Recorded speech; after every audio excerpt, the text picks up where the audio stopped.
Welcome to the Irrelevant Podcast. I'm Nathan Jones with my co-host Alex Lewis, back for another episode here in the new year, episode 46 with Daniel Debrocke. Daniel, thank you for coming and spending some of your time with us today. Yeah, man. Thanks for having me on. I'm looking forward to the chat. So, for those of you who don't know, or I guess people who don't know Daniel, just go ahead and give a slight little intro about who you are and what realm of strength and conditioning you find yourself in. Yeah. So, I mean, I've been a coach for about 12 years now. I think like most people, I kind of got my start at a big box gym. Started writing articles for different publications, which led to a couple of cool opportunities. I was director of education at Kabuki Strength for a while. Developed, seminars and different curriculum for like universities and USAPL or USPA. I can't remember. Something like that. Did some certification programs for them or whatever. And then last year, started my own company. So I split with Kabuki, started my own company, and it's been going well. Honestly, I coach kind of everyone, primarily like strength and performance-based athletes. But the main thing that I care about, and I'm very lucky to be able to have the clientele that I do, is I coach people who take their training seriously. You know, so I don't care what your goals are. I don't care if you're a beginner, super advanced, if you're an international elite, world champion, whatever, or if you're like Joe Blow. So long as you take your training seriously, then we're going to get along really well. Sounds familiar. Yeah. Sounds So pretty. that's, those are You're in kind good of company. We have a lot of people that obviously that come on here and say the same things that you're saying. So, what does your application process look like then? Do you have a is it pretty long and drawn out, or do you just have a few questions that kind of get you what you need to know with people really quickly? um, no, I mean like I always sit down and do like a full on like 45 or an hour like video call like this with every person because I want to understand where they're coming from. I want to know whether or not I'm going to be a good fit for them and whether they're going to be a good fit for me. And, I'm not talking about the whole like firing thing. I know a lot of people are like, oh, I fire my clients. And it's like, okay, well, good for you. Like, I don't know. I don't really look at that as like an awesome thing.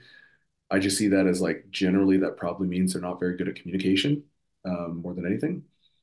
So I'm lucky that I get along with a lot of my clients and all the people who get referred to me and the people who generally are drawn to me already know enough about me to kind of know my mentality.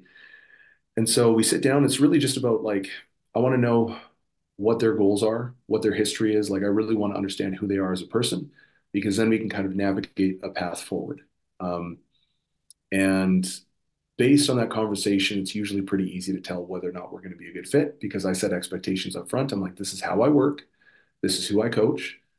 These are the results that I produce, and if you're cool with that, this is what it's going to look like, and this is what you can expect. But I expect a lot from you, and you can expect a lot from me, right? And people are cool with that, and so it ends up being a pretty good relationship. So No nonsense, no BS. This is what it is. Get the work done. So, do you how many people do you currently coach right now? not a ton. I think I'm at like maybe 30 clients or something like that. Perfect. Um, yeah, so I'd like to get to about 40, and that's kind of like my cap.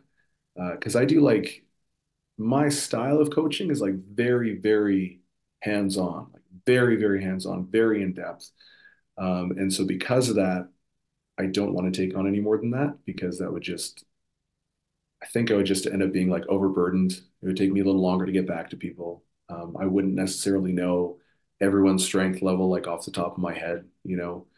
Like I know if a client reaches out to me and they're like, hey, like, I'm trying to do a squat, blah, blah, and like I'm supposed to hit RPE this, what do you think I should do? In my head, I could just be like, oh, you need to do 640 or whatever, or like, 330 or whatever the number might be, right? Because I know my athlete strength that well, just because I always talk to them. And so, yeah, I think that that's probably one of my favorite parts as well. I see that a lot. Like people get confused. They're like, "Well, you own a gym, so you must want to like blow up and have a lot of people there and have all these people running through your gym." And I'm like, "No, it's more about the quality of the product that I'm trying to produce. It's not necessarily like thousands of people running through my gym. I just want quality people that I can train and that I can manage and hopefully help get good results. Because if I'm having, it's like what you're saying. It's like if it becomes too many, you can't provide that quality of a service that you are looking to provide. So." That's that's Yeah. tough. That's tough to balance. Well, I mean, there's guys like, do you know Greg Panora? Yeah, so he's a good buddy of mine, and like he coaches through Train Heroic, and I don't know how much he charges, but it's like, kind of a smaller monthly fee, right? I would imagine. And he has well over 1,000 clients on there, right? And but the thing is, like, I think because it's Greg Panora and because he went to West Side, like the people who go there are gonna be super intrinsically motivated and Right. already like a fairly good level. So they're not gonna need that kind of hand holding necessarily. And so like he can do that and produce a fuck ton of crazy athletes. But I think, I'm not a massive name. Like the only people who know about me are other high level coaches, but I don't have a million followers on Instagram, so I'm not like a household name or anything like that. And so it's going to be a lot harder for someone like me maybe to have a program like that because I'm not going to be attracting all of these like, top tier guys because I don't necessarily have that level of The name or not whatever. fame, but you know what I mean. Yeah. Yeah. Hmm. So it definitely depends, but that's okay because I prefer this anyways, if I'm being honest. So do you are Agreed. a lot of your clients in person right now? So you don't do a lot of the online stuff, or more of them in person then? I don't do any in person.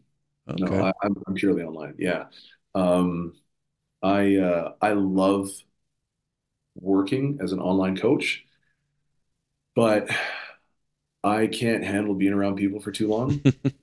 So like when I was an in-person PT, I was doing anywhere between 220 to 250 one-on-one sessions a month. Um, and like I just was going hard, but it just was draining me. I had no life. I was stacking cash, but I like never saw my girlfriend. I was like stressed out all the time, and I was just like, yeah, this is not for me. So when I switched into online, I really liked it because I get to have a lot of that interpersonal relationship and connection, stuff like that. But at the same time, there's a degree of separation that, for me, anyways, ends up working really well, and I can actually be there even more for them. I find, just because I kind of acknowledge the fact that I'm pretty introverted. So.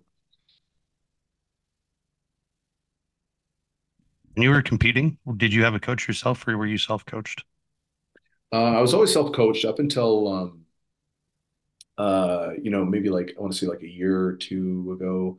So whenever the last nationals was that I competed at, my coach was a guy that I knew actually, Paul O'Neill, super super smart dude, and also a very successful powerlifter previously when he was competing. And so he coached me up for that, and then I ended up winning nationals, which was really dope. But that was my first experience with like a coach. Um, and now I'm just kind of working with a buddy of mine who's actually he's not on social media, so no one's gonna know him, but he's the strongest guy in Canadian history. He's like 83 kilos and he deadlifted, I think like 824, Ooh. just a fucking monster, dude. And he looks like Ronnie Coleman, like he's so freaking jacked. He's just so jacked and lean, and yeah, and he's tiny, man. It's crazy. So he's I kind of use him as like a consultant almost. He'll kind of consult me on like you know, my nutrition, my training and stuff like that. And so it's been really interesting because I just really like that process of like trial and error and figuring things out and experimenting and stuff like that. So I really like that. Yeah. Was there like Or a? like some, Oh, go ahead. go ahead, Go ahead. Nathan. Oh, No, go you're ahead. good. You're good. Go ahead. Go. What caused you to kind of reach out and find your own coach? Because you had gotten to a level, obviously, of some pretty awesome feats of strength. But it wasn't probably a plateau, but was it just that learning factor if you kind of wanted to see or scratch the surface about what else was out there, or kind of like fill in some missing links that you kind of needed to be filled in, or what made you finally decide like I need a coach? So, I mean, it was part of a lot of what you were saying. Like, you don't know what you don't know. And, but I think a big thing for me was because I was so busy with work. Like, I was doing so much research at the time, and I had my podcast. I mean, I still have the podcast, but I haven't kind of brought it back up again. So I was like writing research, I'm doing the podcast, I'm coaching a full roster, I'm developing educational curriculum for like tons of different organizations. Like I was just so busy that I just wanted to come in. Like I just like training. I just like training and pushing super hard and fucking crushing it. So I didn't want to have to think about it. I didn't want to have to pivot. If something went wrong, I didn't want to have to be the one to think about it. So I was just like, you know what? Like I can't handle all this stuff. but this is my work. So I can't just be like, hey guys, fuck off. I'm not going to work anymore. And so that's when I decided to hire a coach. And it was dude, it was great. It was great. Like I don't think I'll ever work solo again. Even right now, even though right now technically I don't necessarily have a coach, I have like more of a, like a consultant, but I think I'll probably at the very least have at least that for forever, just because it's just such a huge weight off of my chest that I don't have to think about. I get someone who's objective. I get someone who can look at me and see things through different eyes. And, because I evaluate lifters based on my own criteria, based on my own experience and knowledge. Whereas, there's lots of people who have different experiences and maybe different tips and tricks and little tactics that can add up to some pretty significant performance advancements over time, right? And so that's something I'm really grateful for sure. So I don't think I'll ever go back to just training solo, at least not for like extended periods of time. How much do you think being coached by someone else helped you with your ability to help your athletes? Oh, tremendously, like tremendously, because it's funny because you'll look at a coach and you'll look at their athletes and it's like, huh, all of this guy's athletes can squat like a motherfucker, but none of them can deadlift, or these guys can all bench like crazy, but they can't squat worth a damn.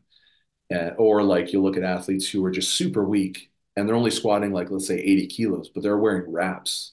And it's like, dude, you should not be wearing wraps if you're only squatting 80 kilos. Like, come on, even if it's a girl, like, come on, you know?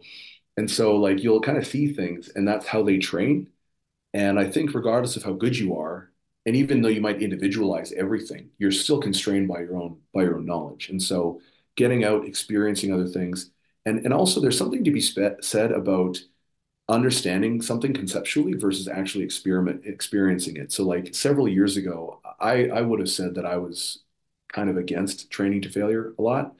Um, and then when I worked with Paul several years ago, he had me training to failure on a lot of things. And then I was like, oh shit, now I get why people do it. And there were so many other things that don't even get discussed that are potential reasons for why you might do it, like potential orthopedic benefits of training to failure because you're having to do less total volume, utilizing it at different stages of your training, whether you're in season, off season, how far you are from competition, so proximity to competition or major events or things like that. So, and then also just technical improvement because if you're actually training to failure, it can potentially be more injurious. And so you really have to dial in your technique. You really have to connect to that mind muscle um, connection. And then also just understanding the difference between training to failure on a squat versus a hack squat versus a leg extension and the different, stimulus and fatigue costs of it. And so you get a much, much more in-depth understanding of some of these concepts that are otherwise just communicated verbally because you've actually experienced it. And so you get a lot of the practical elements that aren't necessarily communicated very often or even very well because you've actually done it firsthand. And so I think that having a coach and doing all that stuff, like you just get so much benefit. And again, it's one of those things like you don't know what you don't know. It's like when people come in and they're like, oh, I tried cutting carbs and I'm not losing fat, or I tried this. And it's just like all you can say is like, man, you have no fucking clue what you're talking about. Like you have no idea what you're talking about. And that's why you're experiencing this. Like, let me help you. And I don't mean that from a condescending way either. I just mean that's reality. Like I have this computer here and I know how to use it. If anything goes wrong, I don't know what the fuck to do. I don't know how to fix it. I'm not a computer engineer. Just because I have a computer doesn't mean I know how to fix it. And that's what a lot of people run into is they have bodies, they know how to eat, they know how to not eat things, and they think that that's all that dieting is. Meanwhile, I see powerlifters who are at a competition and they've got a fucking bag full of gummy bears. And I'm just like, dude, you're such an idiot. Like you dedicate so much to training and you push so hard, but then come competition day, you're gonna feed yourself like a fucking trash panda. Like what are you doing? It doesn't make any sense. And so like, yeah, I don't know. But again, it's just one of those common things. It's like, oh, powerlifters don't need cardio. It's like, yes, you do. Oh, powerlifters can eat gummy bears and snack bars and blah, blah. And it's like, not if you want to really perform very well. And then they'll point to some guy who's like, oh, well, he did it. And it's like, oh, are you Ed Cohen? Then shut the fuck up. Don't point to him and pretend like you and him are even the same species. Like, I don't know. It's just, yeah. Anyways, it's a little bit of a rant, but Come on, everybody's like Ed Cohen. What are you talking about? Everybody can eat the yeah. gummy bears and lift a ton of weight. Yeah. So I don't Gosh. even know if he did that. I was Yeah, just, no. example, FYI. So I I think don't I'm throwing him under the bus. Tommy said the same thing last time. It's like he'll see people at lifts all the time that he goes and handles people, and it's just like, what are you doing? Why are you eating like that? Yeah. Why are you trashing your day like that? Like, Alex, what did you do on lift day? What were you eating throughout the day? The same shit I eat every day.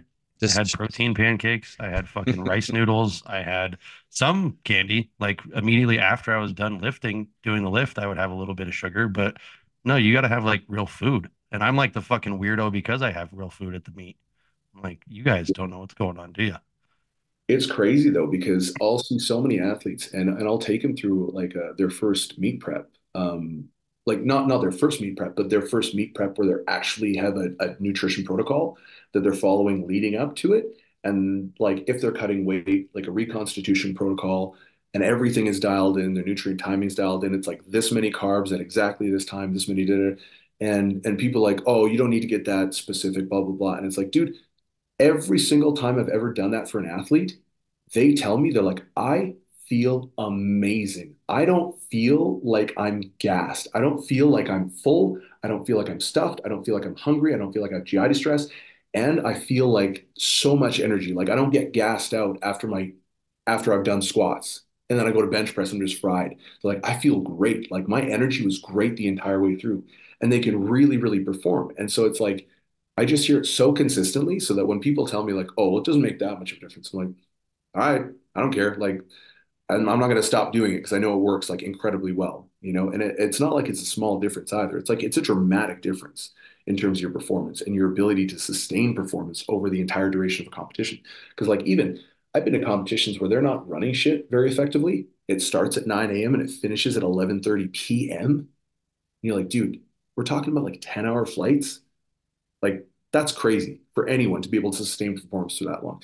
So you kind of have to plan for all of these things that, you know, are going to be unexpected sometimes. And so if you're just eating gummy bears, it's like you're telling me you're not going to crash by the time you hit your deadlifts. It's like, come on, guys. Like, I don't know. That's exactly what I noticed at my last meet is by the time we got to deadlifts, all the people that were drinking energy drinks and eating sugar were like, oh, I feel terrible. And I'm like, I mean, Yeah. I feel pretty good. My fucking hips were fried. Like they were spent, but I felt pretty good. Yeah, yeah, exactly. You don't feel like all wired and just fried from, like you said, the energy drinks and all the candy and Yeah. stuff like that. It's like, you know, so It's so those people that always say it doesn't matter that much, I always just go back to like, well, then you don't want to be that good, right? Like, because at some yeah, point to be really, really good, all those things matter, right? yeah, yeah, exactly. It's like, especially the better you get, like people will say, oh, like nutrient timing only makes a small difference. And it's like, no, if you are good, nutrient timing can be a night or day difference in terms of the performance you have during your workouts, in terms of like just how effectively you're digesting and assimilating your food. GI distress, if you have it, we can completely eliminate that in most cases just by making some very simple modifications to nutrient timing and the composition of each meal. You know, we can look at your sleep and proximity to actually going to bed to enhance the quality and the depth of sleep that you're actually getting.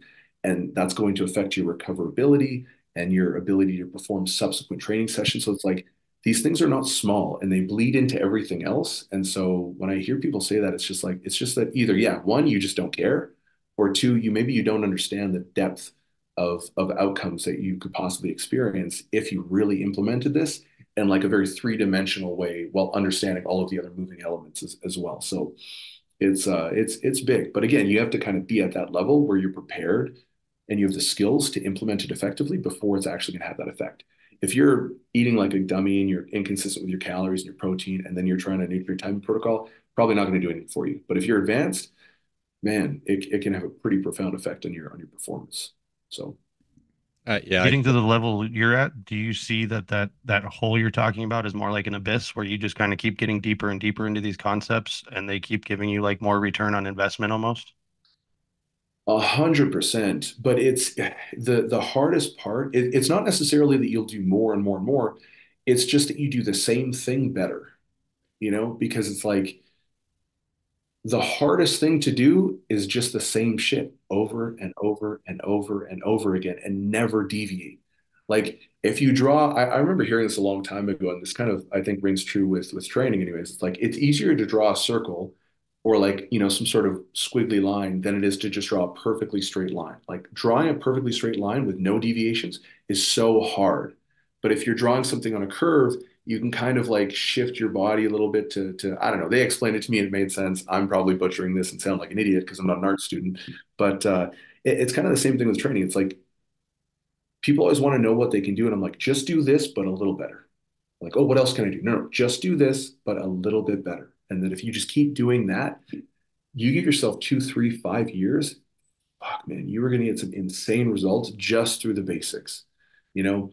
And then once you've really mastered that, then it's like, okay, now we can start looking at some of these really, really advanced protocols where you're taking your supplements at a specific time, and that's more like advanced athletes who are enhanced.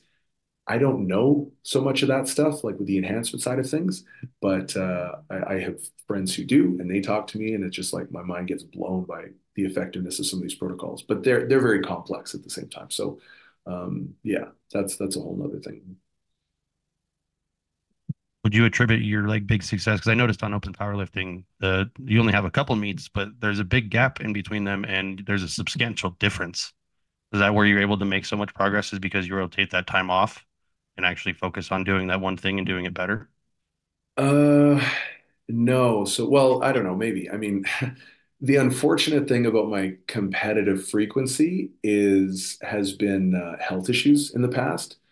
Um, so I had a really odd neurological condition about a year and a bit ago that just caused me to just faint arbitrarily multiple times a day. And so obviously I was very nervous about getting under a squat bar and then just kind of collapsing. And even if I have spotters, it's just so dangerous. I could hurt them, I could hurt myself. So I had to step away from doing all of that stuff for a full year basically. So I didn't touch any like free weight stuff because I was like, I didn't want to kill myself basically. So I'm doing like leg press and leg extensions and dumbbell and machine press. So getting back into it now, my strength is starting to come back. It's not where it was, but it's starting to come back. And so I suspect that probably sometime mid this year, I'll be able to compete again because I don't want to compete until I'm at least lifting what I was lifting before. Like until I'm squatting like for reps in like the low to mid 600s, I'm just not even going to consider competing. And then once I can, then I'll compete, and then we'll look at putting on some muscle and starting to push the total up a little bit more. I'd like to probably compete at a once per year frequency. That would be good because like I don't compete to win anything. I don't compete to do anything other than do better than I did before, which I know kind of sounds a little weird. It's like, well, why would you compete? Why wouldn't you just train in the gym? But I think competition is a really high level of standard of like the quality of work that you're doing. And I wouldn't want to compete more because I am pretty busy. Like I have I've got a lot of athletes. It takes a lot of time to work with them and to coach them. Even just writing for different publications, like people don't realize how long it takes to write an article. Like there was an article that took me 8 months to write one time because it was like, and it's not published yet. So hopefully that's going to be published soon. But it's like it took so long to do the research, like so long because there's so much research involved. But now I can sit here and confidently say that like there's not a single other article like this on the internet that talks about weight loss and weight prevention and weight reduction and maintenance and all that stuff because no one wants to do that much work. And that's the real, so it's like um that shit just ends up sapping all my time. And so once per year is like I'm good with that, you know. How did you get into the publication side of things? Was that just something you always wanted to do? Did you want to write for some of these big time companies, or did you just kind of fall into it based on your training, or how did that come about? Um, Dude, I didn't think I was a good writer at all. I one of my buddies, Andrew Coates, shout out to him. I saw him, he got published on like T Nation or something like that. And I was like, oh wow, it's really cool. So I ended up reaching out to him and was just like, hey man, like how'd you get, published? And he's like, oh, I just built a relationship with them over time and blah blah blah, and was doing this and doing that. And I was like, oh, okay, that's kind of cool. And so he gave me some advice, and then basically I just wrote an article and I submitted it to I don't even know who, maybe like Barbend or something like that. And they took it, and I was like, oh, okay, I guess I got lucky, right? And so then I submitted another one to another publication, and they took it and they published it. And then edited again and again and again. And like after a while, I was like, oh, okay, I got like 2 dozen articles published. I've never even spoken with an editor, which means they haven't edited my article at all. So he just kind of accepted it as is and published it. So I'm like, all right, okay, maybe I guess it's okay. And then Andrew actually was the one who reached out to me. He was like, hey, dude, congrats. And I'm like, on what? And he's like, oh, your articles are like winning awards. I'm like, what? He's like, yeah, you won like best fitness article of this and best fitness article of the year and best fitness. And I was like, what the fuck? I was like, oh, okay. And I started looking at it and then I was like, oh, okay, maybe I'm like not too bad at this, right? And then I just started submitting articles to like Kabuki and, T Nation and all these other places. And then they just kind of accepted them. And then I know Greg Knuckles shouted out one of my articles on his podcast and he was like, so like he's someone I really look up to, like he's a smart fucking dude and crazy strong. And so he talked about my recovery article. He's like, yeah, I think this might be the best comprehensive most comprehensive recovery article on the internet. That definitely the best one that's free anyways. And I was like, holy shit. And so like again, someone sent that to me. I had no idea. And so at that point I was just like, okay, you know what? I think this is something that I can actually do. Like, and as stupid as it sounds, I really just thought I was kind of getting lucky. Um, and that's when I started really enjoying the writing process. And I was like, okay, you know what? Maybe I do have an aptitude for this. And then I started doing a lot more like research heavy stuff and writing a lot more like long form articles for different publications. And it's something I took a break from last year just because there's a lot of stuff going on with the health issues and all that jazz. But I'm been getting back into it the last like month, I'd say, because it is something I really enjoy. And I'd definitely encourage anyone if you guys do like writing, if you got great information, there's a lot of fucking dummies out there, man. So if you guys got good information, like put it out. You know, it's gonna help someone. So yeah.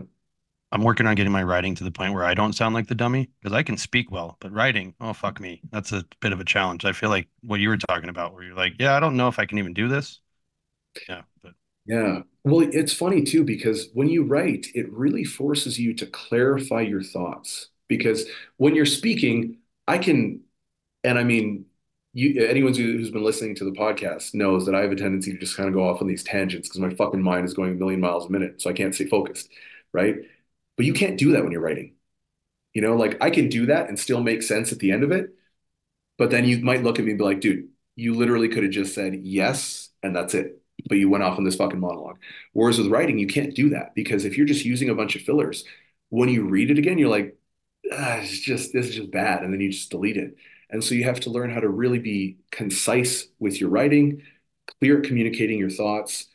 You have to do a very good job because if you're going to say this, they might come back and say, okay, well, what about this? So then you have to make sure you contextualize everything. You have to make sure you address that issue either directly or indirectly, or so it just makes you like really, really good at thinking about things and I guess stating your position and argument in a very strong and defensible manner. And so I definitely think that it's made me a better coach. And at the very least, it's made me a better thinker, I guess, if that makes sense.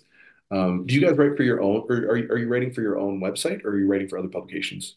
I just do my own Substack. I started it last year as just like a daily practice to get better at what you're talking about is basically forming thoughts and different things like that. And I just use it in that sense as like a long form content type of thing for people to read. Oh, sweet. What is a Substack? I've heard that word before, but I don't know what it is. It's literally just like your own publication. So you just get on there and it's like a blog type thing almost. Oh, cool. Is it like a website, but then Mhm. everyone can host their own blog within that Yep. website? Yeah, exactly. That's interesting. Yeah. You should probably check it out actually.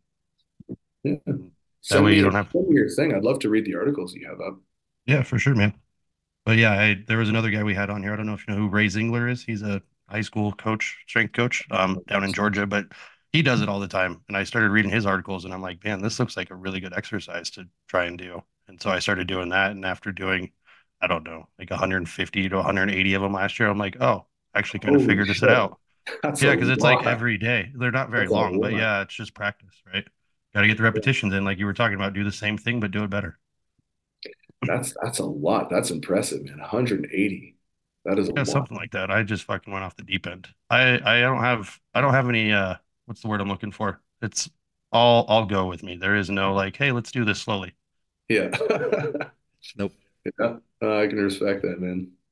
I get an email every day New Substack from Alex. New Substack from Alex. New Yeah. Substack from Alex. I Yeah, was I'm at like, 171 at the moment. there you So go. Jeez, man. That's impressive, dude. All right, now you got Good to step job. your game up and submit something to like Elite 365 FPS this year or what? or No, I don't, dude. I got to get better at writing before T I can fucking Nation. submit Or anything to those guys. I remember reading Listening a to lot of Daniel T here, I'm Nation. like, oh man, there's a lot I got to learn about this writing thing. Man, honestly, I think the best way to do it is just do it because if you fuck it up and they reject it, they'll tell you what you need to do differently, you Oh, know? that'd be nice. Um, because like, yeah, so I guess my experience with writing apparently is very different than most other people's. This is what I've been told anyways through a handful of writers that I speak to. So I guess normally people will have like that relationship with the editor and they'll kind of go back and forth and kind of make changes and do this and that. I don't think I've ever spoken with an editor before. Um, I just submit it and then they publish it. So I don't know how any of that other process works.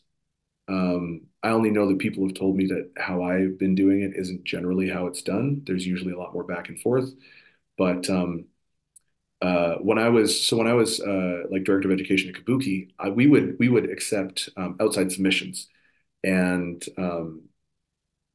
unfortunately, I never published any of them because I just didn't think that they were at the quality that I'd be comfortable with publishing. But I would always sit down and be like, hey, I think you did a great job of this article, but how is this different than any of the other articles about this thing that are already there? Like, what's novel about this? What's interesting? How can people apply it in a slightly different way? How can people do this and do that? And like, what about, and so like, I would always try and get feedback. And I think most editors are the same because they want content. It's free content, you know, and they might pay you a little bit. Like, I know T Nation pays me and some other places pay me. I have a PayPal somewhere that I've literally never checked. It's probably got some cash in it, but I that's not why most people do it, I think. And so they're happy to really sit down with you and be like, hey, this is fantastic. I just want you to maybe use less technical jargon, or I want you to maybe, you know, pull out some of these filler words. Why is this concept in there? Is that really necessary? Is that enhancing it, or is that just kind of distracting from the central premise or whatever? And they really will help you. And then there's also like a couple of books that you can read and stuff like that. But really, I think writing is probably the best. Like I guarantee you're a lot better at writing than you probably give yourself credit for. I think everyone just kind of normally shits on themselves and they're like, oh, I'm fucking weak. Oh, I'm a piece of shit. Oh, I'm fat. Oh, I'm this and that. It's like, dude, you got a six pack. Yeah, but I'm still fat. And then, you know, if you look at Chris Bumstead and you're like, oh, the most physique aesthetic like guy in the world. Okay, yeah. So You're absolutely right about that. There's something I've noticed with these really high achieving people. They're always like, yeah, I'm not that good at this. I'm like, yeah, hold on. Like I've even heard John Hack talk about it on like Table Talk. He's like, yeah, you know, I'm like, dude, you're like one of the best ever. What do you mean? Like, what? fuck yeah. John Hack is a freaking freak, man. Like 600-pound bench press is absurd. Like I don't think people realize sometimes how crazy that is. They're like, oh yeah, he's got like a 2,200-pound total, and you're like, no, no, like you don't understand. It's like that can kill you. You don't understand what that's like, motherfucker.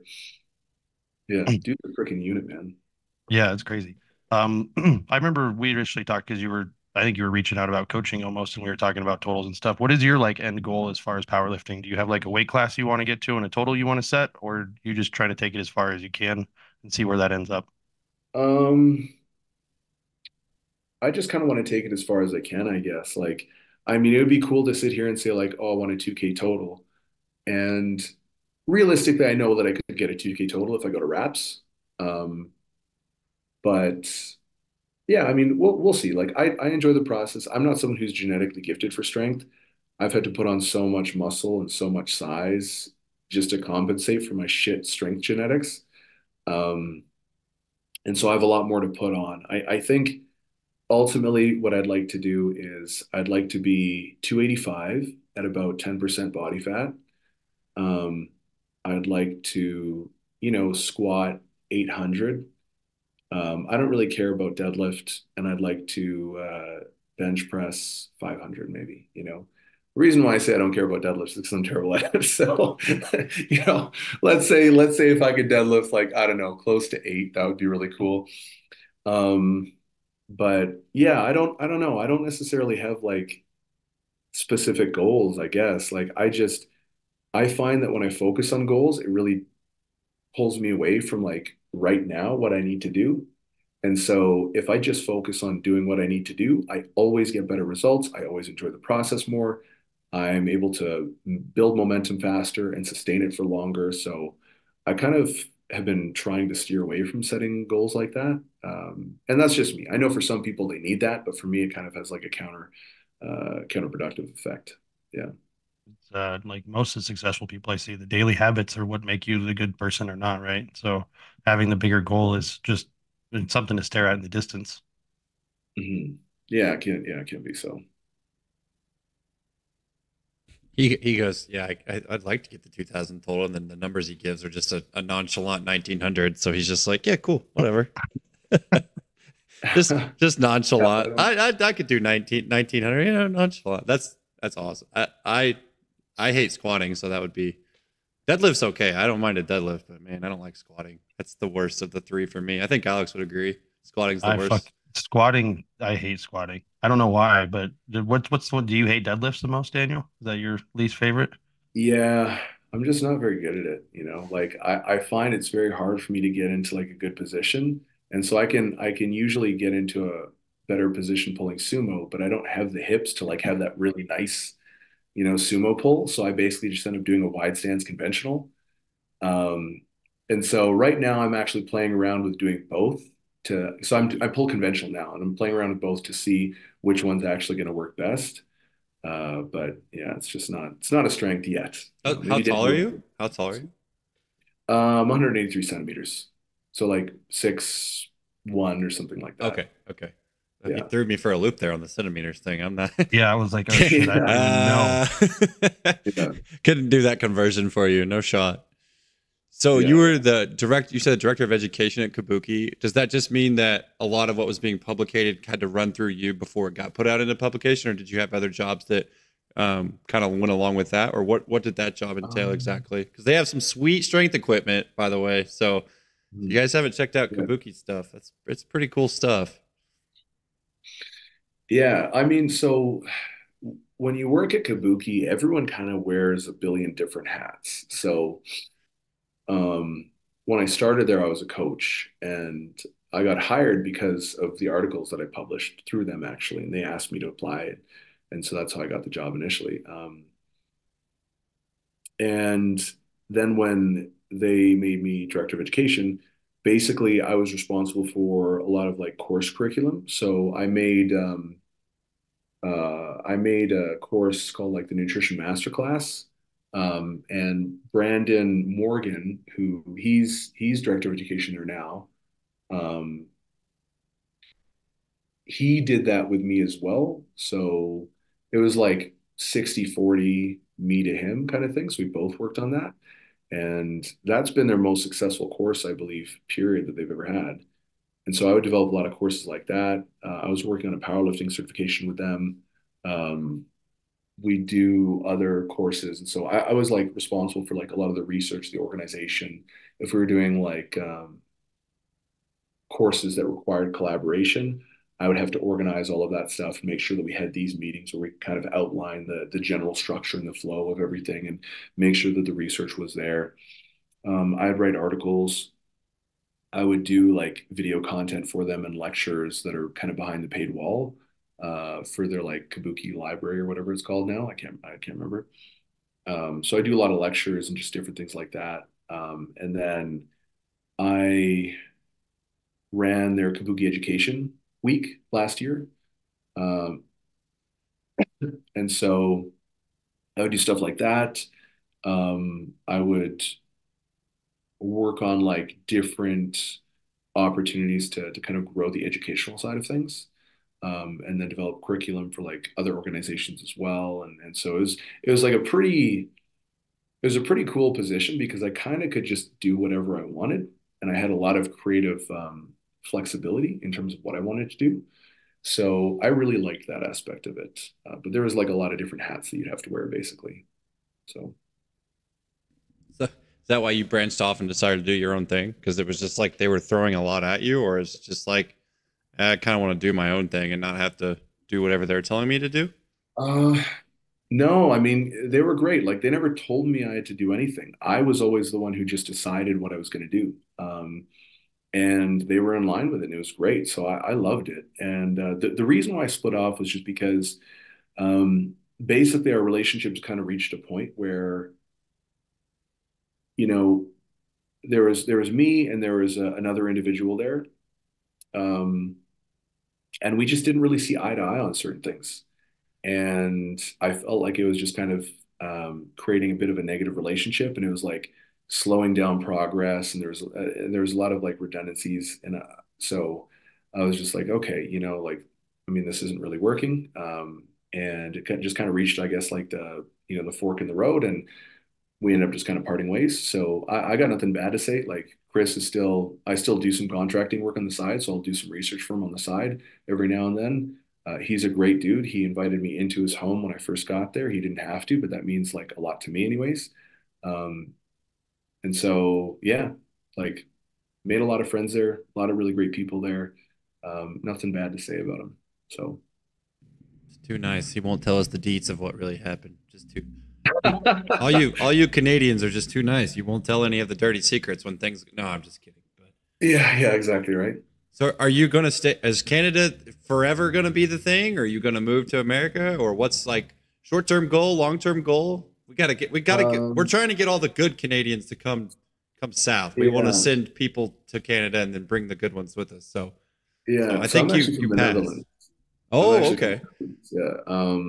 But I've lived in Canada on and off for, quite a while. But I was living in Portland last year when I was working at Kabuki because that's where their HQ is, and I What a fucking hated it. what a rough place. Oh, The people there are like some of the worst people I've ever met in my life, oh, man. hate that Um, place.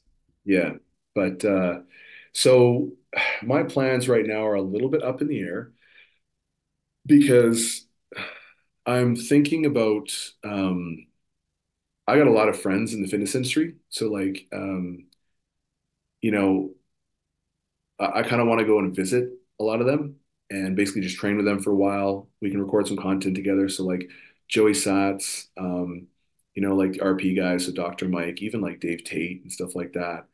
Um, and like Stan Efferdine. So there's a bunch of dudes where like they're all out of the US, like all the big fitness guys basically are out of the US. So I kind of wanted to like one of my things that I really wanted to do was um, just go somewhere for like a month or 6 weeks and just train with them, learn from them, um, record a bunch of content and then move on to another place. And that's kind of what I was thinking about doing next year, but it depends on, my girlfriend's work. It depends on whether or not I can hit a certain target financially with my company. I'm very frugal, and so I always want to make sure that I have a good buffer and I'm in a really, really good spot before I make a move. So yeah, it kind of depends on a couple things, but I think that stuff's going to be more or less ironed out like by the end of next month. So that's kind of the goal. It just depends on when it's going to happen. If it's going to happen in March when my lease at this condo is up, or if it's going to happen maybe a month later, maybe it's going to happen a little sooner. I don't know, but something like that, you know? And that's kind of the goal with that. As far as like, did you ask about my business goals or no? Yeah, what's next for the business even? Like what do you look forward to in that venture? So again, a lot of the stuff is just kind of up in the air. There's a lot of stuff that I know I can do. Um, like what interests me is I love education. I love talking about coaching. I love getting deep into like, especially behavior. Probably most of the podcasts that I've been invited on, one of the most common themes that people get me to talk about is behavior change regarding nutrition interventions. It's just something that I've done so well for so long. Uh, and there's not a lot of things that I would really be like, oh, I'm really good at that. Like I think I'm pretty good at a lot of things, but I don't think there's a lot of things I'm like really good at. But that's one thing is addressing behavior change that I know that I'm really fucking good at. And so I love talking about that. And it's just really, really interesting learning how people operate, right? And so um, I've liked the idea of doing education. I've liked the idea of, hosting seminars and doing like, bringing people together and stuff like that. I've thought about maybe hiring coaches underneath me. I've thought about all sorts of things, but I don't necessarily know what I'm going to do because I've just spent most of my life working all hours of the night. And so this is going to be kind of the first time where I'm like, you know what? Like I have a really comfortable life. My training's going well. I've been like doing random things. Like I'm not religious, but I've been going to church. I've really been loving it, just meeting the kind of people who are there. And so I want to do more of that stuff. And like I love singing, as odd as it sounds. And so like taking singing lessons and just doing more shit like that. And I think that once I get to that point where I reach that kind of next milestone, I'm just going to kind of wait until I'm there before I decide what I'm going to do next, instead of kind of always having this like, oh, here's the next 5 years of my life. Like, I just kind of want to get to enjoying my life a little bit more nowadays, especially after like thinking that I was going to fucking die the other year. That was kind of a big wake up call for me. So, yeah. Yeah, it sounds like you're living things on your terms right now, which is nice. That's a nice feeling. A lot of people don't get to that, so that's huge. Yeah, I was very fortunate, man. It's funny because sometimes you get kicked in the dick, and it ends up being a really good thing. So it was definitely the worst year of my life. Like not even comparable. It was such a hard year, but like what I got out of it, I'm just so grateful for. So my outlook on life and just everything completely radically changed. So I definitely am grateful for that. So yeah, we'll see. I don't know what churches you're walking into, but I you can give me some of those locations that way because maybe some poor people down here need to have that spirit of like you actually enjoyed walking into a church. Some people don't enjoy walking into churches down here, so that's a plus. That's a positive. So that's huge. Yeah, well, it's interesting. So like I'm a big fan of like Jordan Peterson. I know a lot of people are really conflicted on him, but ultimately, I think that if you were to boil down all the bad aspects of what he does and all the good aspects of what he does, I think he's definitely a net positive. And he's obviously a very intelligent guy. People can be like, oh, he's an idiot and this and that. Dude, he's smart. He's got a really high IQ. He's literally a genius by definition. So there are certain things that he says that I really resonate with. And I really liked a lot of his talks about like the biblical lectures and things like that. And, you know, again, like I said, I'm not religious, but I really do think that there are certain truths and certain messages and values that are conveyed very, very well through religion. And so that kind of inspired me to like go. And I was like, I'm just going to see what this is like. And I went and I'm really lucky because my sister told me about this place, and they're just like they completely own who they are. There's not like, oh, we're Christian, but we also will be okay if you do this. It's like, no, these are our values. And if you are not part of this, then that's fine, but you cannot call yourself a Christian. Like they really hold each other to like a good high standard. They have like really strong morals, really strong convictions. They like don't let people bully them into behaving or believing a certain way because that's what's popular or that's the status quo. And that's something I really, really admire and respect. Like I don't like people who just are kind of chameleons and they'll just sort of adapt to whatever. And so when I went there and their messages were like incredibly powerful and just super productive and super helpful for me anyways. So I've only been going for probably like 5 or 6 weeks now, but um I don't think I'll ever stop. Like it's just been so helpful for me. And like I also think that the kind of people who are there are probably just like good-hearted people, who aren't like broken and traumatized and whatever. And I mean, sure, they're everywhere, but like I don't know. It's just as odd as it sounds, like I just want to be around people who are kind of normal. Like my upbringing was a little bit crazy and like just being around a bunch of fucking criminals and stuff like that. I mean, like I've got tattoos all over me and like this one says sinner and stuff like that. And it's just like not the best stuff. So the more I can be around kind of normal people and just kind of see how they live their lives, I'm like, man, this is really cool. Like I really admire that. You see these young people, their families, they've got just really strong values. Like I love that. And so yeah, it's been a really cool experience, that's for sure. That's cool. That's cool to hear that. From my perspective, that's really cool to hear that. Do you think your upbringing was part of the reason you've become so good at this behavioral change thing to be able to help others? No, man. Oh, dude. My I could have gone with a different childhood, but that's okay. Everyone has their own problems. I think I think what initially led me to that was just because I was dealing with a lot of issues that were just really harming me. Like I was diagnosed with like CPTSD a long time ago, and just hearing that, I was like, oh, my life made so much more sense to me. And then that led me down kind of a rabbit hole of all the associated like comorbidities and other things that kind of lead to that and how that could be an outgrowth of A, B, and C and blah, blah, blah. And so um, I just basically started reading everything I could on it. Like I read a lot anyways. And so when I started reading that and implementing these things, I started noticing changes, and I was like, wow, this is really interesting. And then like it, it was almost like there was just so much shit that you would kind of hear being regurgitated on social media about how people need to live, and oh, you shouldn't judge people for this, no, you shouldn't do that. And a lot of it I just found was the exact opposite of what people actually need, you know? Like people don't need to be coddled. People want to be held to a higher standard. And I mean, there's even like something called the Pygmalion effect, where essentially you're going to be elevated to the standard that people hold you to, or you're going to fall to the standard that people hold you to, you know? And so there's a lot of things that kind of run contrary to how people are living their lives, especially on like what you see being promoted on social media and just, you know, being normalized. And so it's just a really interesting like learning experience. I was basically like, okay, my life is kind of a what not to do, um, you know, book, and I was just kind of like having to unlearn how to do all this shitty behaviors, you know. So just like learning better impulse control, understanding like, you know, certain behaviors or certain environments that might lead to certain behavioral outcomes and certain habits and things like that, and then um, you know, developing very simplistic interventions, then learning how to implement an intervention, learning how to scale it. And so it was kind of just through that process of like learning how to unfuck myself that I got pretty good at it, because then you start doing that with other people, and then maybe they have a problem that you've never heard of. And then you know, so I'll reach out to one of my colleagues and be like, hey, have you ever heard of this?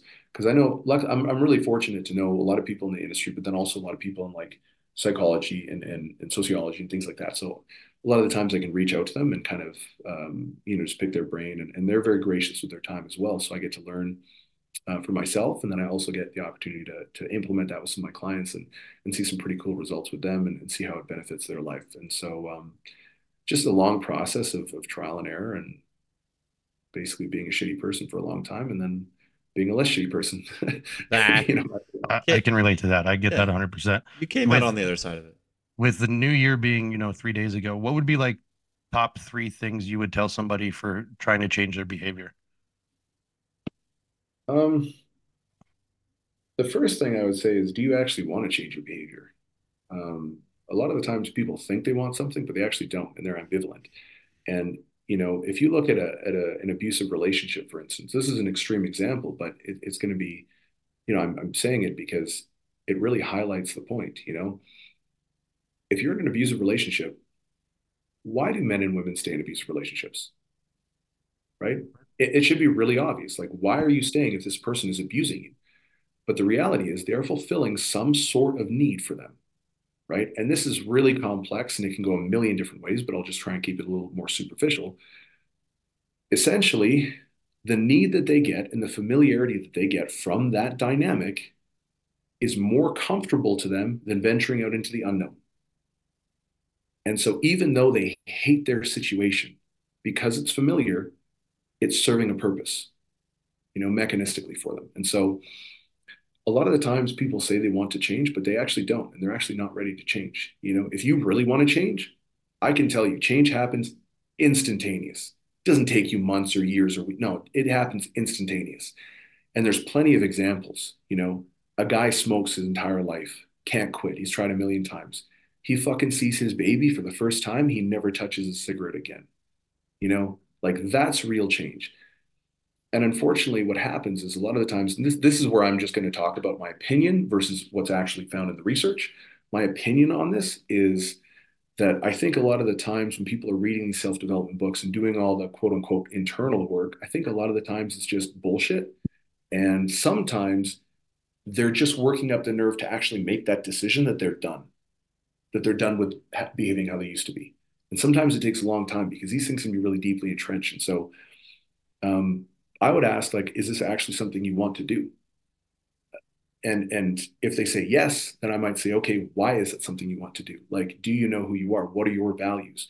You know, who do you represent as an individual? Is it something you want to do because that's who you actually are, or is it something you want to do because you think that it's a good idea and you want to you that that's who you think you want to be, you know? And I guess an example of that is like, I'm a really violent person. Like, I like fighting. If a dude comes up to me and he starts saying some shit, I like beating the fuck out of him. I know that makes me a bad person, right? But because I can acknowledge that, I don't have to fight anymore because I can acknowledge that. So I can keep myself away from those situations.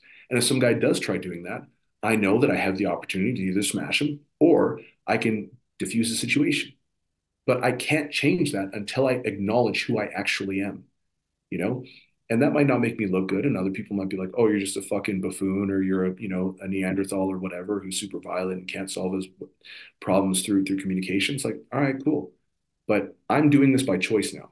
Whereas a lot of people who choose not to fight, they don't have the option to fight. They're doing it out of fear. So that's not really a choice, you know? And so I think it's really, really important to know who you are. I think it's really important to know whether or not you actually want to change. And then if you've established those two things, then I would just say start small and start way smaller than you think you need to. And I'd also probably say get some support, because if you don't like your life, or if you don't like a certain aspect of your life, you're the one who got you there. This brain is the person who literally put you there. So most likely, you're not going to be capable of getting out on your own. Because if you could, you already would be, you know? And I think people like to convince themselves, oh, no, I can do this. Oh, I'm reading all these books. And it's like, dude, if self-help books worked, you'd only need to read one, and that'd be it. But self-help book is they're like $1 billion industry, and most of them don't work. And that's why people keep, getting stuck in this like self-help purgatory. So I think you do need to find someone else who actually has the result. And this is another problem I have with psychology. I'm going to go off on a little tangent here. If you look at the prevalence of mental illness within psychologists, it's staggering. So why the fuck are you hiring a psychologist who doesn't have their life together? All they can do is tell you how to get to their life. They might be able to improve this aspect of your life, but this aspect of your life is going to remain a dumpster fire because they don't know what the fuck they're doing.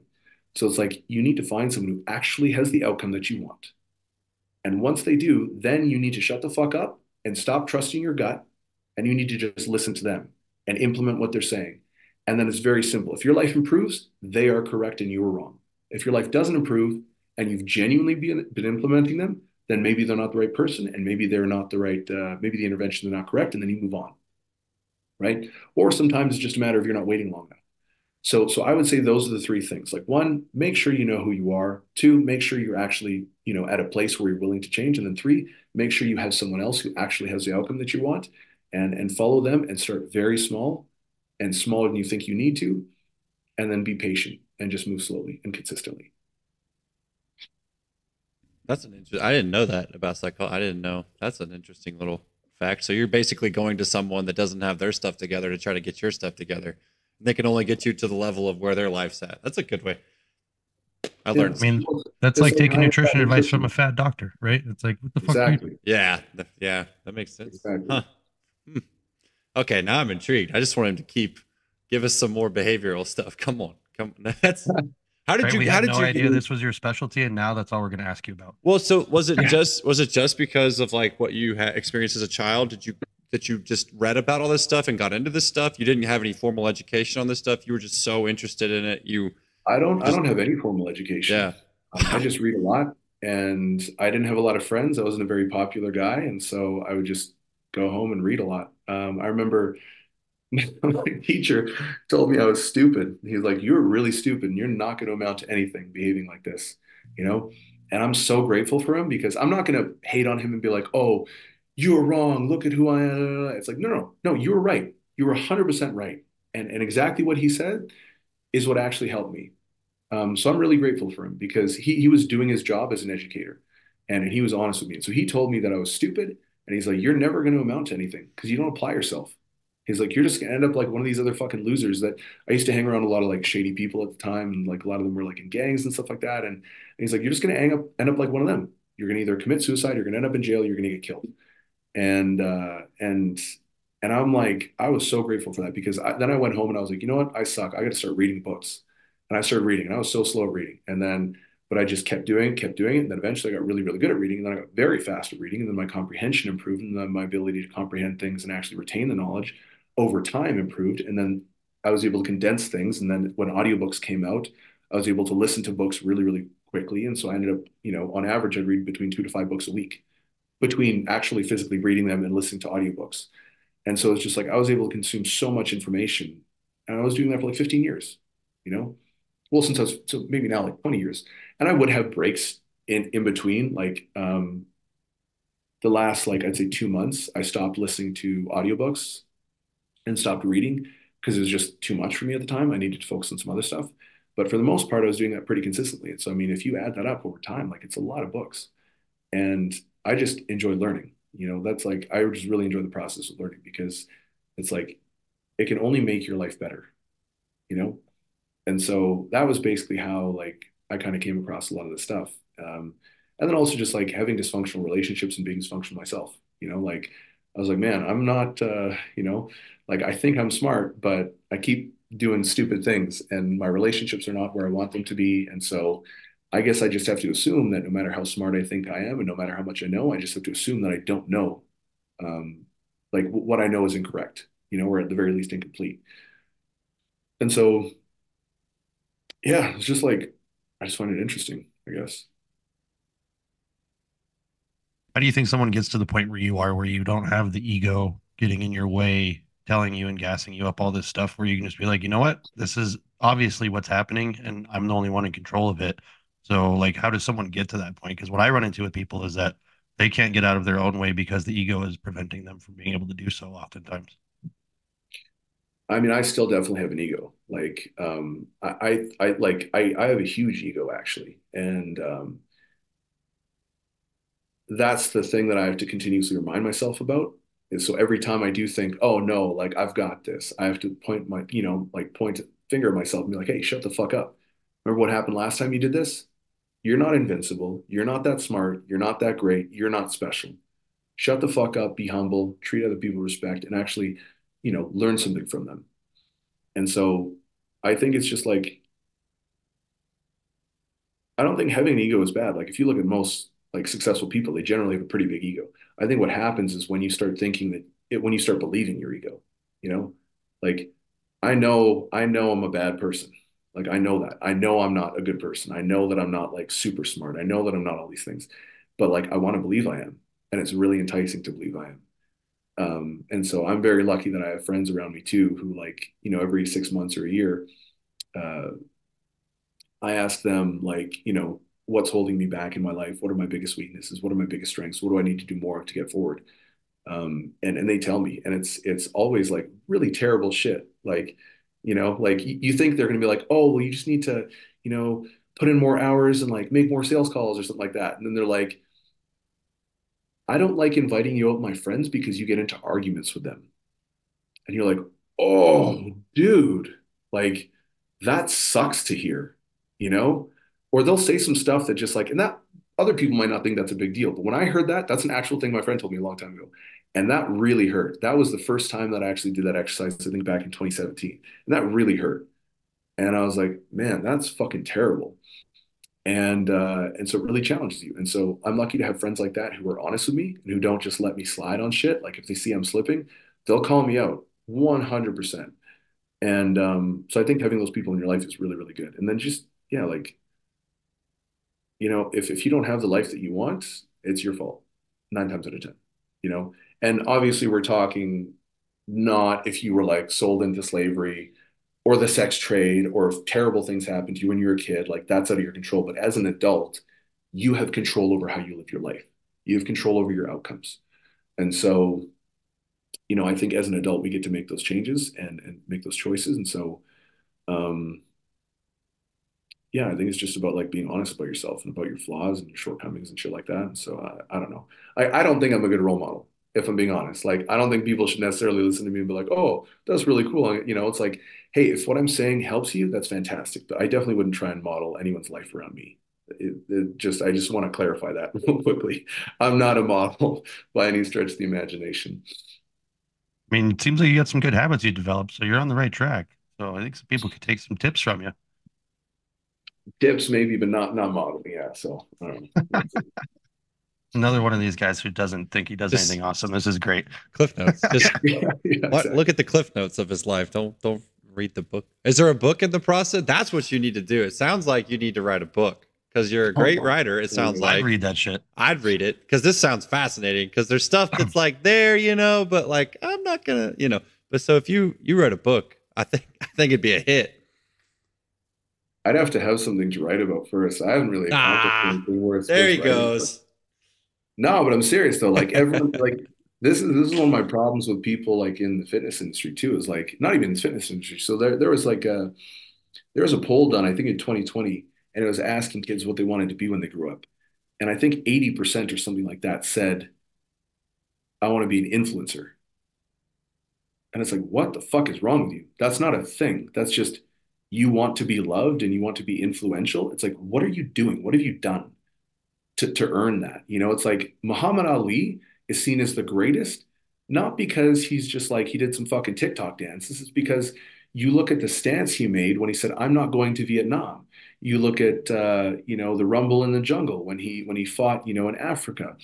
You look at his stance on like African Americans. You look at like how he conducted himself, and you look at his fucking like prowess and skill as a boxer. It's like that's why he was great. He earned his prestige. You look at Mike Tyson. You look at like Elon Musk and all these famous people. It's like they've done something. They've changed the world. You know, Mike Tyson can't go anywhere without being recognized. Meanwhile, you got fucking Billy over here who's like, I want to be famous. No, no, no. It's like, what do you do? And he's like, well, I'm really empathetic and I'm doing, and it's like, you're a fucking loser is what you are. You know, you don't deserve anything. Like do something that's commendable and then people will commend you. And then, you know, but it's like, if you haven't done anything, then, you know, it doesn't make any sense. And so like for me, I would never write a book because I mean, never say never, but I definitely wouldn't write a book now. Like I wouldn't write a book until I actually accomplished something where I was like, wow, you know what? That's rare. Now I actually have something to say. Now I actually have some advice to give because I'm living this life. This is who I am, blah, blah, blah, blah. But until I get there, I would never like do that. Cause I think I'd probably just like, I think it might be interesting, some of the stuff that I'd say, but I also think that I might fuck people up if they follow bad advice. So I'd just be too scared to do that, you know? All right, we can only hope. We can just wish and hope for the book to come out one Yeah, day. yeah, yeah, exactly. Just give him Yeah. a give him 20 more years, maybe so. Maybe so. Yeah. Yeah. Looking We'll see if I accomplish anything worthwhile. come on. Come on. This guy is so good for you. That's a great mentality. That's awesome. That's freaking awesome. So when are you going to compete next? When's the next big competition for you, or is that like in the works soon? Are you kind of No, just I mean, letting it it'll float? probably be somewhere like mid next year. Because yeah, like I said, I want to get up to my old strength before I compete again. Like Sure. I don't care about winning at a lighter weight class. Like I just want to be stronger, you know? So I wouldn't compete again until I could actually hit my old numbers. And then I'd probably look for a comp. So I would imagine somewhere like mid this year is probably when I'd be like, okay, let's start looking for a comp, or maybe let's compete around that time. It's kind of what I anticipate. Okay, so that's good. We got something to look forward to next year already, Alex. So we can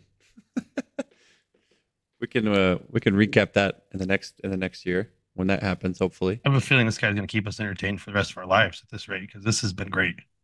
Yeah. I definitely think you're flattering me a little bit too No much. shot. No shot. How did the relationship at Elite FTS come about? How did you kind of weasel your way into that one? Since nothing happens by your own accord, apparently, and it just happened. So how did you how did you Same find yourself exact into? thing. I submitted an article and Do you know what the article is about? Do you remember? yes, it was on nutrition. So it was like how to design a muscle building diet or something like that. Um, and basically, I just kind of walked people through like, okay, so here's what energy balance is. Here's what macronutrients are. Here's how you have to structure like a hypertrophy phase in terms of your diet. Here's what a maintenance phase is. And then I talked a little bit about like behavior and how to scale like how to scale behaviors and stuff like that so that you can or like little routines so you can eventually build up to having more robust intervention. And then it was like kind of basic, to be honest. And then the other one, I think I wrote a couple more for them, but then the other one was like on building muscle and losing fat at the same time or something like that, and talking about different mechanisms. And yeah, fucking don't remember. And then yeah, so when I was at Kabuki, they just reached out to me. Dave reached out to me and he was like, "Hey man, um, he's like, do you want to be on the Table Talk podcast? My name's Dave Tate." And, da, da, da. And I'm like, bro, I know who the fuck you are, man. Everyone knows who the fuck you are.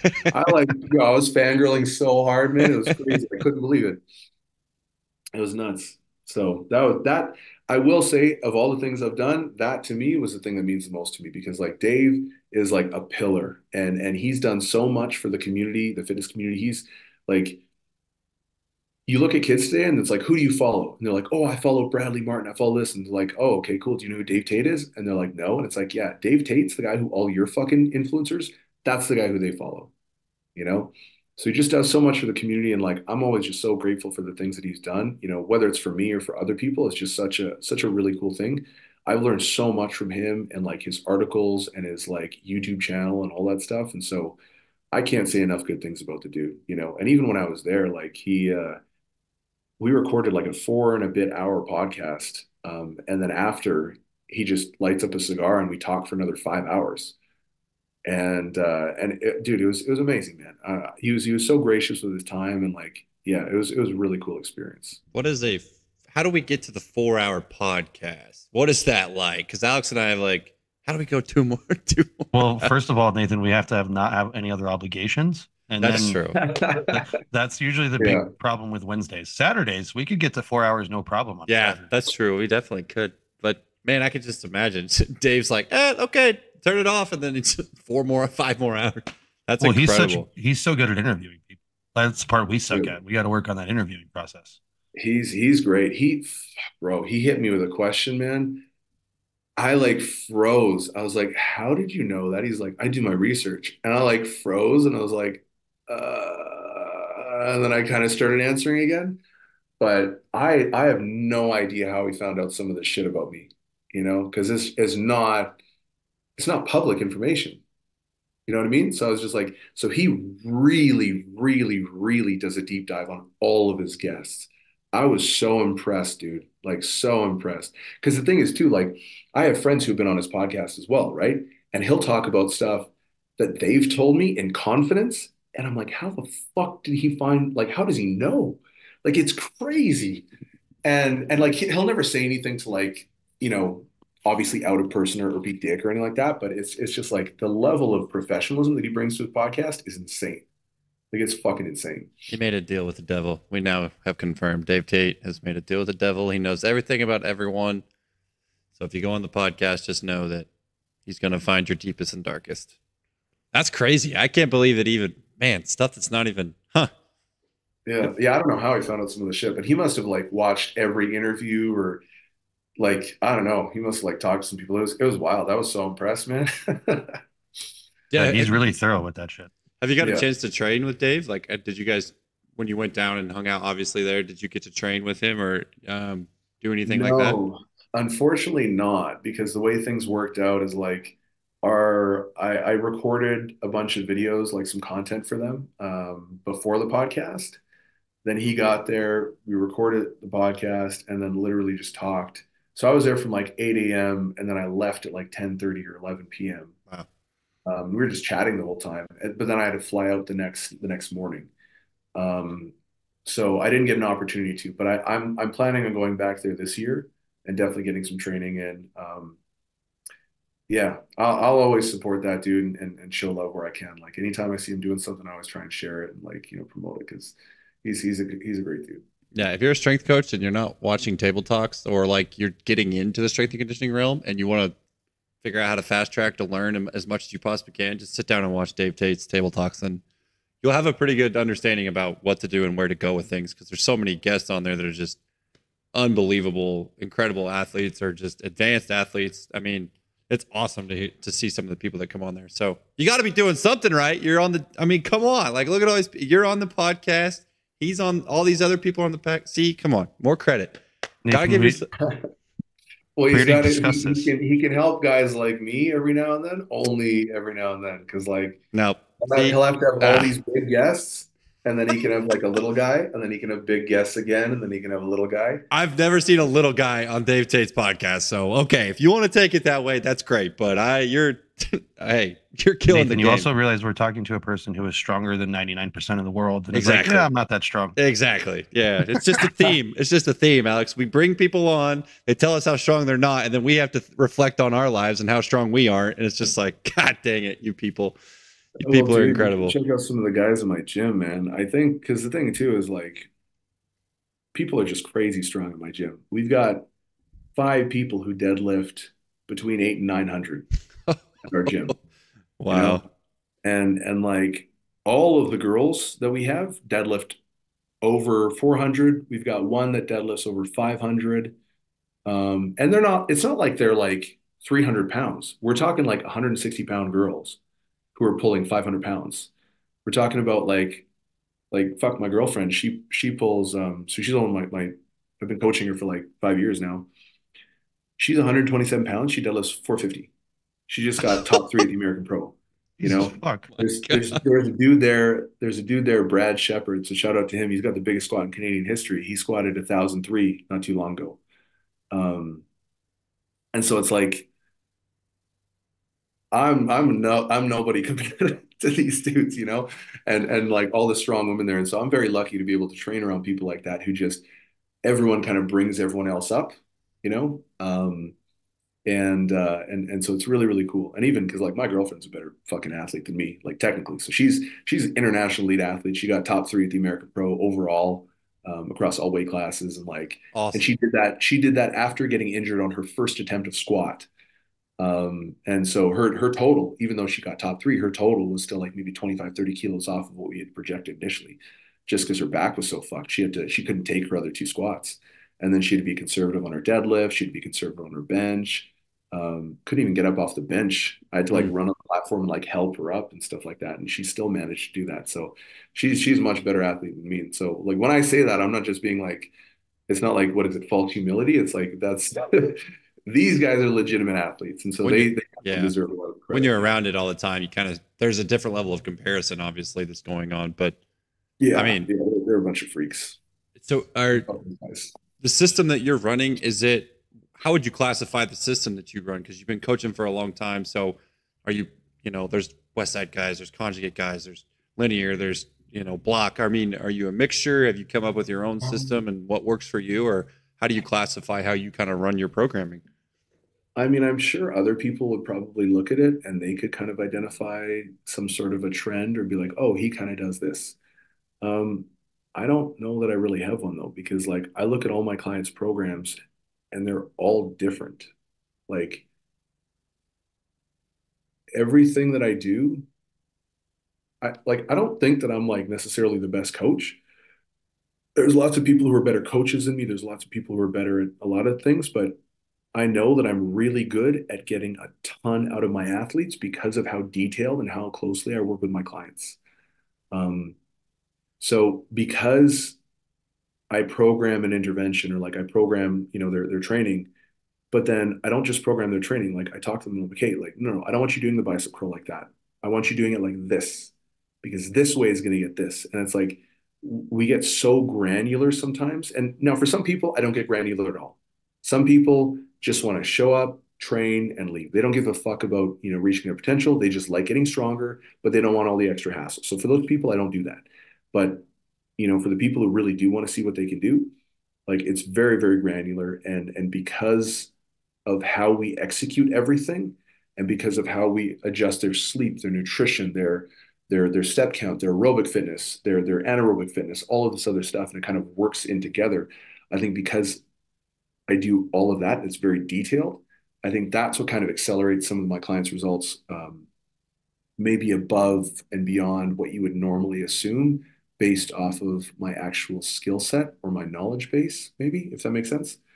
It's like my let's say my ability is here, but because my communication and execution ability is higher, it kind of brings my actual level up to here in terms of the results I can produce. I guess that would be the only way I Yeah, can kind of describe it. that makes sense. But everything is like very, very, very individualized. So, I have some clients who have like kind of more like, let's say, a reactive training system type of program where it's just like static and they just kind of slow build. I have other clients where I undulate things day to day. I have other clients where they're kind of more like a block. I have other clients who do really well on conjugate. I have other clients who, you know, alternate. So A/B weeks, so they'll deadlift once every 2 weeks. So they'll have 4 training sessions one week, 3 training sessions the next week.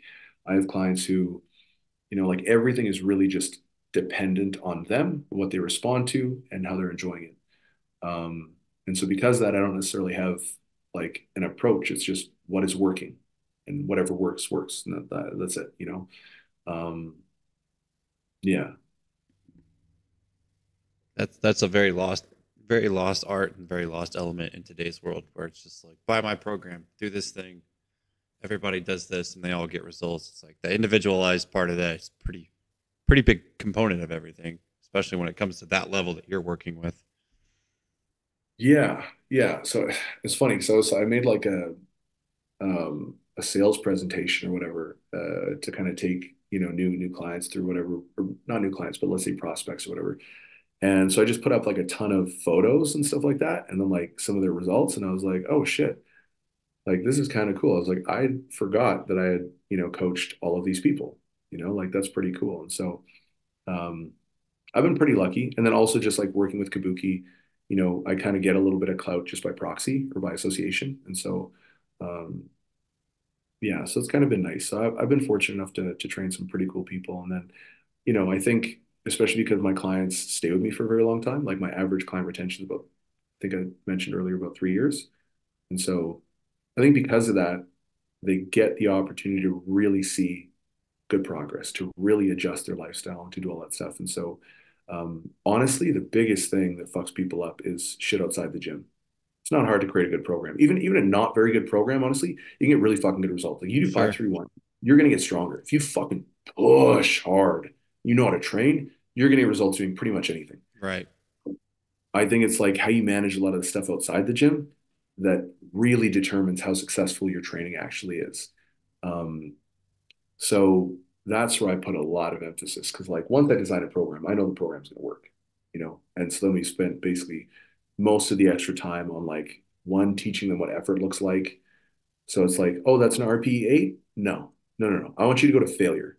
And then it turns out they've got 7 more reps and then they rack it. And I'm like, nope, we got to do that again next week because you Right. fucked it up. I want to see you fail the rep, not just hit an RP 10. I want to see you fail the rep. And then all of a sudden they're like, oh, that's what that feels like. And it's, yeah, it feels like you're being fucking punched in the soul, you know? And Yeah. then, Yeah, and now Alex, it is. doing RPE. So it's like I focus on getting them to train at a certain intensity level so they can actually, because it's like you give someone a program, are they following the program? Is it an RP 8? Is it a 7? Are they doing all of their accessories? Are they cutting one set short? Are they doing the right rep range? Are they really pushing it? And so it's like, so there's so many different things. And so like, yeah, I really like doing a lot of that stuff to get them to that level. And once they're at that level, I know that they're good. And I just keep assessing their videos to make sure that I know they're good. And then Right. I just really focus on like a lot of the other stuff. Let's get your stress set, like you're too stressed out. We need to fucking dial that in. Sometimes people like break up with their girlfriend, dude, like to make progress because they're like, wow, I just realized that my girlfriend's actually causing me a lot of stress. And that's not by my recommendation, FYI, but it's like because we get so detailed into like, hey, who are you? What kind of life do you want to live? Like, Right. how do you want your lifestyle to be? Not just with training, but just in general. Like, we get really granular. And then the people who are really looking, they start realizing, like, you know what? I've got a lot of friendships that actually don't serve me. They actually just kind of hold me back. I got this, and like my job, I actually am realizing that I'm not very happy with my job. Maybe I can do something else, And so I have had people like quit their jobs, start a new career. I've had a lot of people become coaches, oddly enough, or shift from like completely different careers. So like aircraft mechanic to marketing, you know, because they're like, you know what, this is just a lot more in line with who I am. And then they're a lot happier. And then once they're a lot happier and they're making better money, they're less stressed out. Man, their training starts freaking skyrocketing because they don't have the same stressors and they're not locked down anymore. And so it's like I said, it's just I don't know. I'm very fortunate to be able to be a part of these people's lives and to have them in my lives as well, because it's pretty cool, when you I, see that kind of shit. it's cool that you say the outside stressors and how well you manage that, because I don't think that people realize even the small, like they'll just be, it's not a big deal. It's not that big a deal. I can overcome it.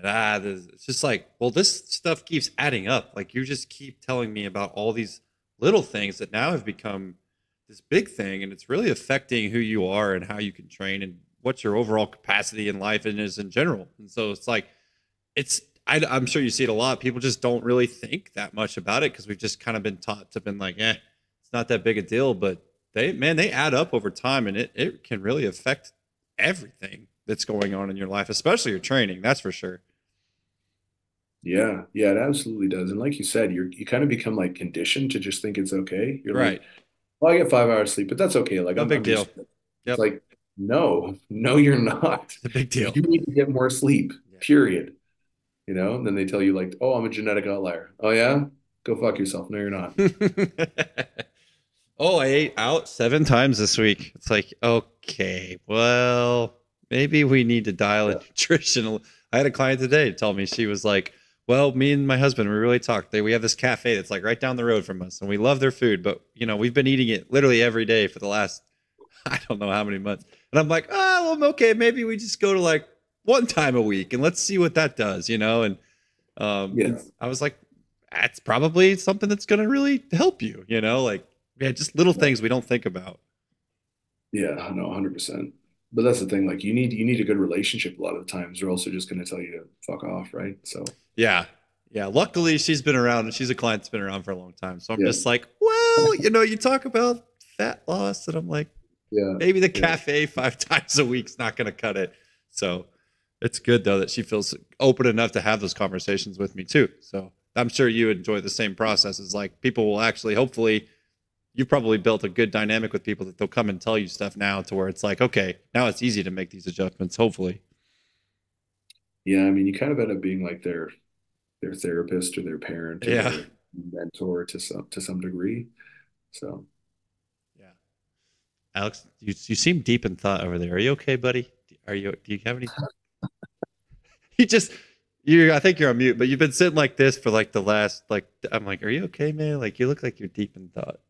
Yeah. Just getting calls about bills I forgot to pay. Unbelievable. Get your life together. See? I know, right? Stressors of life. Now your training's going to be shit tomorrow. Unbelievable. That'll be fine. I just got to make a phone call. Oh, man. Well, Daniel, do you have anything else for us? Alex, do you have anything else? I don't at this moment. That was great. Thank you, Yeah. Daniel. Appreciate you taking the time. yeah, I mean, I appreciate you having me on, and hopefully your listeners got something out of it. So Well, we don't know who our listeners even are. So we're just, they've been slowly going up and like, I forget that it's even a thing. But we don't care. We're going to keep having awesome guests on and highlight some of the awesome stuff that whether they believe what they're doing or not is awesome, or so thank you again for coming on. We appreciate your time. yeah, absolutely, man. Well, gentlemen, have a good afternoon and thanks. Sweet. Thanks again, guys. And once it's up, I guess you shoot me a text, and I'll promote it on my social media or You whatever. should see it pretty quick. I try to get them up about as quick